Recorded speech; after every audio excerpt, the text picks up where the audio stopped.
Hi friends, എല്ലാവർക്കും U P S C mentor മലയാളത്തിലേക്ക് സ്വാഗതം. ഇന്ന് U P S C conduct ചെയ്യുന്ന CDS OTA എക്സാമിനെ കുറിച്ചാണ് പറയാൻ പോകുന്നത്. OTA എക്സാം സ്പെഷ്യൽ ആണ് ബിക്കോസ് CDS OTA എക്സാമിന്റെ സിലബസിൽ മാത്സ് ഇല്ല. അറൌണ്ട് ഒരു 1 lakh ആണ് സ്റ്റാർട്ടിംഗ് സാലറി ആയിട്ട് നമുക്ക് കിട്ടുന്നത്. കൂടുതൽ ഡീറ്റെയിൽസിനായിട്ട് വീഡിയോ സ്കിപ്പ് ചെയ്യാണ്ട് കാണുക. കൂടാതെ ചാനൽ എല്ലാവരും സബ്സ്ക്രൈബ് ചെയ്ത് സപ്പോർട്ട് ചെയ്യുക. നമുക്ക് വീഡിയോയിലേക്ക് പോകാം. ആദ്യമായിട്ട് CDS OTയുടെ ഫുൾ ഫോം പറയാം. CDS എന്ന് പറയുമ്പോൾ combined defence service examination UPSC conduct ചെയ്യുന്ന ഒരു എക്സാം ആണ്. എല്ലാ വർഷവും 2 തവണ CDS എക്സാം നടത്തുന്നുണ്ട്. CDS എക്സാമിലൂടെ OTAയിലേക്ക് മാത്രമല്ല കാൻഡിഡേറ്റ്സിനെ സെലക്ട് ചെയ്യുന്നത് IMA Indian military academy, INA Indian naval academy, AFA air force academy, ഈ 4 അക്കാദമീസിലേക്കും കാൻഡിഡേറ്റ്സിനെ സെലക്ട് ചെയ്യുന്നത് CDS എക്സാം വഴിയാണ്. OTയുടെ ഫുൾ ഫോം ആണ് ഓഫീസേഴ്സ് ട്രെയിനിങ് അക്കാദമി. കൂടാതെ CDS OTA എക്സാം കണ്ടക്ട് ചെയ്യുന്നത് സിവിൽ സർവീസ് എക്സാം ഒക്കെ കണ്ടക്ട് ചെയ്യുന്ന UPSC തന്നെയാണ്.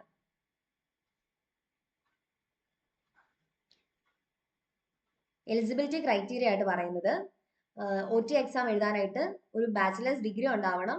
അത് ഏതെങ്കിലും ഒരു റെക്കഗ്നൈസ്ഡ് യൂണിവേഴ്സിറ്റിയിൽ നിന്ന് ഏതെങ്കിലും ഒരു ഡിഗ്രി, അത്രേ ഉള്ളൂ.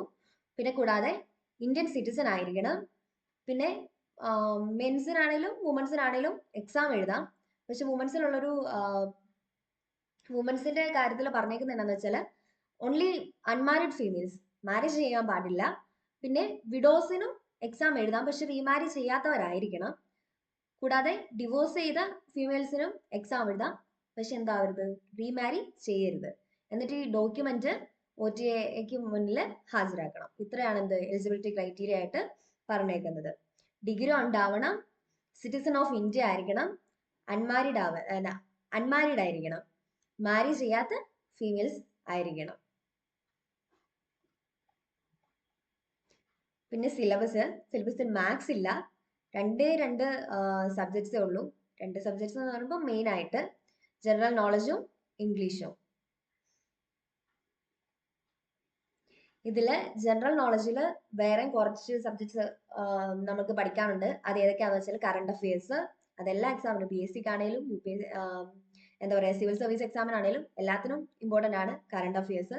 പിന്നെ history, geography, Indian polity and governance, economics, science and technology, defence, environment, ഇതൊക്കെയാണ് ജനറൽ നോളജിൽ വരുന്നത്. അപ്പോൾ സബ്ജക്ട്സ് ടു പഠിക്കാനുള്ള സബ്ജക്ട്സ് ഏതൊക്കെയാണെന്ന് വെച്ചാൽ ഇംഗ്ലീഷും ജനറൽ നോളജും. അതിൽ ജനറൽ നോളജിനകത്ത് current affairs, history, geography, polity, governance, economics, science and technology, defence, environment, ഇത്രയും നമുക്ക് OTയുടെ സിലബസിൽ പഠിക്കാനുള്ളൂ. ഇത്രയും സബ്ജക്ട്സ് നമുക്ക് പഠിക്കാനായിട്ട് ഉള്ളൂ. ഇനി എക്സാമിന്റെ പാറ്റേൺ നോക്കാം. OTA എക്സാം 4 മണിക്കൂറാണ്. അതായത് 2 സെക്ഷൻസ് ആയിട്ടാണ് നടക്കുന്നത്. ഒന്ന് ഇംഗ്ലീഷിന്റെ, ഒന്ന് ജനറൽ സ്റ്റഡീസിന്റെ. ഇംഗ്ലീഷിന്റെ 2 മണിക്കൂർ, ജനറൽ സ്റ്റഡീസിന്റെ 2 മണിക്കൂർ, അങ്ങനെ 4 മണിക്കൂറാണ് ടോട്ടൽ എക്സാമിന്റെ ഡ്യൂറേഷൻ. കൂടാതെ ഇതൊരു ഓഫ്ലൈൻ എക്സാം ആണ്. പിന്നെന്താ, ഒബ്ജക്റ്റീവ് ടൈപ്പ് എക്സാമിനേഷൻ ആണ്. അതായത് ഒരു ക്വസ്റ്റിന് 4 ഓപ്ഷൻസ് ഉണ്ടാവും, അതിനകത്തുനിന്ന് കറക്റ്റ് ആയിട്ടുള്ള ഓപ്ഷൻ മാർക്ക് ചെയ്യണം. കൂടാതെ എക്സാം 2 ക്വസ്റ്റ്യൻസ് വരുന്നത് 2 ലാംഗ്വേജിലാണ്, ഹിന്ദിയിലും ഇംഗ്ലീഷിലും. UPSC സിവിൽ സർവീസ് എക്സാം ഒക്കെ പോലെ തന്നെ ഹിന്ദിയിലും ഇംഗ്ലീഷിലും ക്വസ്റ്റ്യൻസ് ഉണ്ടാവും. പിന്നെ മാക്സിമം മാർക്സ് ഏതാന്ന് വെച്ചാൽ 200 മാക്സിമം മാർക്ക് വരുന്നത്. കൂടാതെ ഈ എക്സാമിന് 2 സ്റ്റേജസ് ആണുള്ളത്. ഒന്ന് റിട്ടൺ എക്സാമിനേഷനും 2 ഇന്റർവ്യൂവും.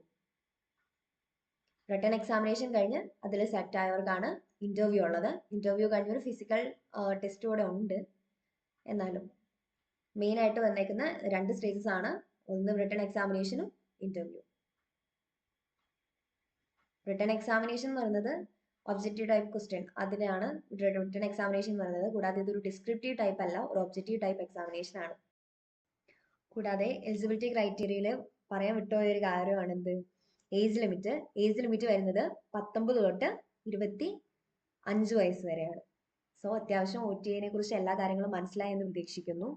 വീഡിയോ ഇഷ്ടമായെങ്കിൽ ചാനൽ സബ്സ്ക്രൈബ് ചെയ്യുക, വീഡിയോക്ക് ലൈക്ക് ചെയ്യുക.